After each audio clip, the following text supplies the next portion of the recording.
Right, what's going on? Welcome back to another TK Photo and Collectibles video. Original trilogy stuff is always going to be my favourite, and today we've got in C-3PO MMS701 DIECAST 56. So let's have a look. TK421, why aren't you at your post? Because I'm busy buying collectibles, sir. Look, sir, droid. Okay, let's check out this box straight away. Amazing picture of C-3PO here.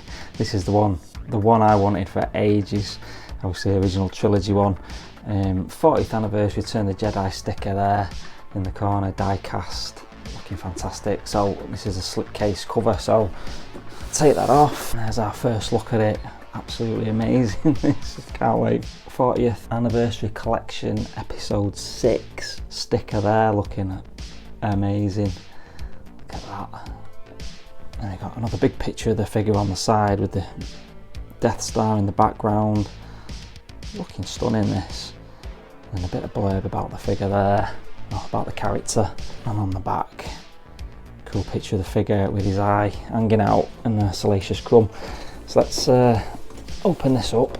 Now it's a magnetised thing, so you can open it up and get a better look at the figure there. That 40th Return of the Jedi Vader picture at the bottom. Looking amazing. Let's get him out of the packet, have a look at the accessories and the actual figure. Let me see your identification. Right, let's have a look at accessories. So we'll start with 6 scale cushion.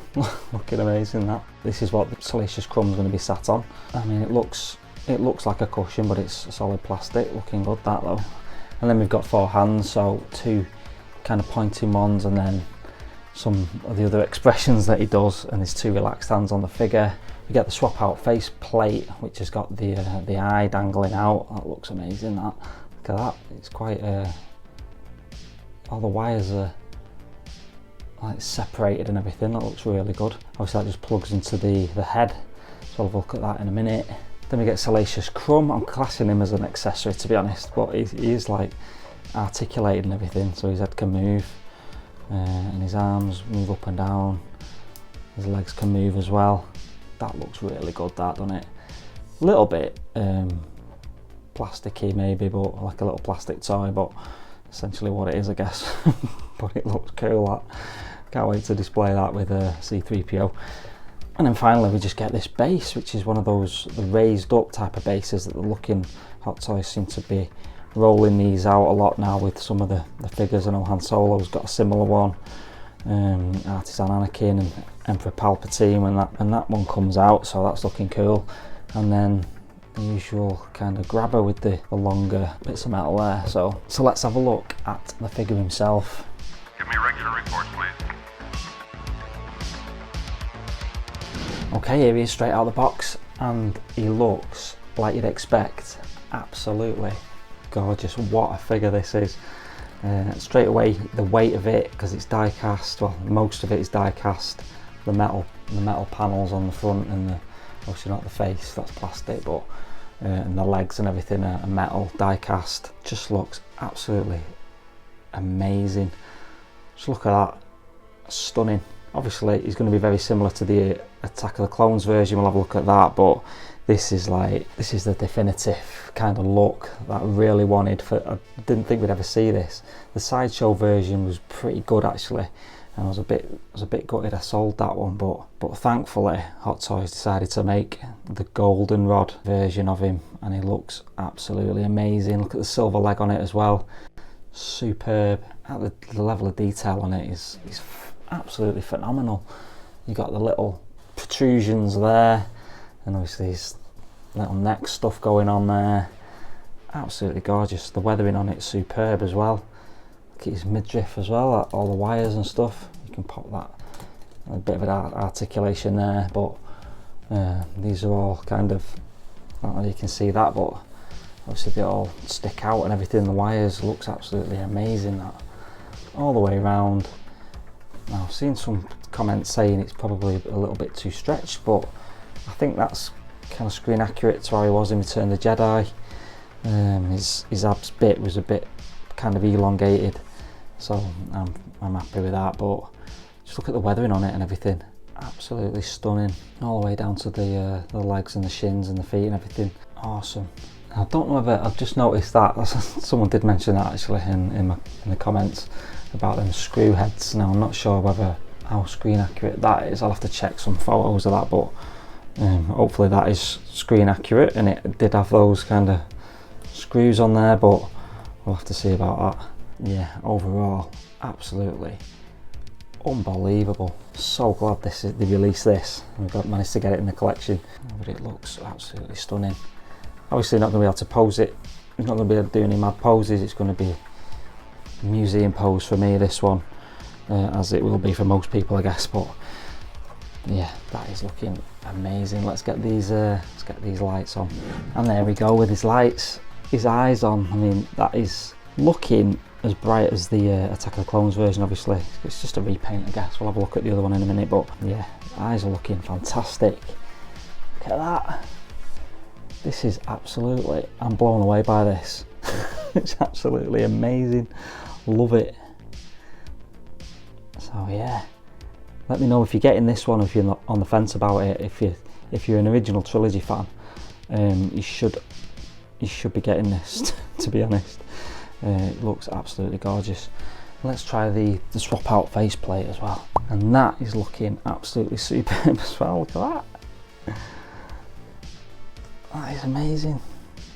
I don't know if I'm going to display him like that, to be honest, with it all, with his eye dangling out, but it does look really good. Obviously I'll have to display him like that with Salacious Crumb. Unbelievable. Don't forget to like and subscribe if you're enjoying the content. And there's an even more close up of that head sculpt. Just looks absolutely amazing, that, doesn't it? Absolutely fantastic. Stunning. So you can see all like the weathering on the helmet and on the face and stuff, like that speckled kind of brown. What a figure. If you're liking these close-ups of the figure, don't forget to like and subscribe. I always try and do some really good close-ups of what you're getting, because the attention to detail on these figures is absolutely unbelievable. There's one. Set for stun. So here he is with Salacious Crumb, pulling his eye out. He fits on there so well. Obviously designed to, I guess, but yeah, he grips onto his head and his back really well, like the claws and stuff. It looks absolutely fantastic, that. Like I say, I'm not sure when I'm going to be posing him like this, or maybe I will actually, because it's really good, that. I do like that. Let me know in the comments what you think about this one. I like the base as well, acts as a bit of a riser, so we could have this figure at the back and then a couple of figures in front of him, I guess. Looking absolutely fantastic. Like I say, let me know in the comments whether you're going to be picking this one up. For original trilogy fans, it is definitely a must-have. There's one. Set for stun. Obviously, it's going to go amazing paired with the original trilogy R2-D2. I mean, that just looks absolutely unbelievable, doesn't it, that? Absolutely amazing. If you've got any A New Hope figures, they're just going to look amazing, aren't they, next to this figure. You've got Han and Luke on the Death Star, when C-3PO and R2-D2 are there as well. Looking unbelievable. Just look fantastic, don't they? Like any display you can think of. Let's have here's one. Now here is the whole gang. I know Hot Toys did a similar well, I got this off Hot Toys idea, obviously, but they did it a lot better than I did. But just thought I'd quickly get all these figures out just to have a look at them all together. And if you've got any of the New Hope figures, they just go so well with C-3PO. It just completes the collection. I just absolutely love this. Looks stunning, that. Obviously the posing needs some work, but just a quick example of getting all the OT figures together. Yeah, C-3PO is just looking absolutely amazing. Look at that. And here's a quick side-by-side of the Return of the Jedi and the Attack of the Clones versions of C-3PO. I mean, you can tell, obviously, it's obviously the same, stupid to say, it's the same figure in it, but a repaint with a few differences, like the, obviously his middle bit, all the wires are kind of different. Well, they are a lot different on the Attack of the Clones version to the Return of the Jedi version, but other than that, I think they're pretty much similar, which you'd expect, obviously, because it is the same character. But I thought it was quite good to see them both side by side. I can see why they didn't release this guy first, because it might have put people off buying this one, but because obviously the golden version is the definitive look of C-3PO in it, but I think they're both worth getting if you're obviously a Star Wars fan at all, because Attack of the Clones is amazing, but it's unbelievable to get the Return of the Jedi version in as well. Just looking absolutely stunning. Let me know in the comments what you think. If you want to chat about any of these figures or anything else in the collection, I'll see you in the comments. Otherwise, I'll see you in the next video. Take it easy.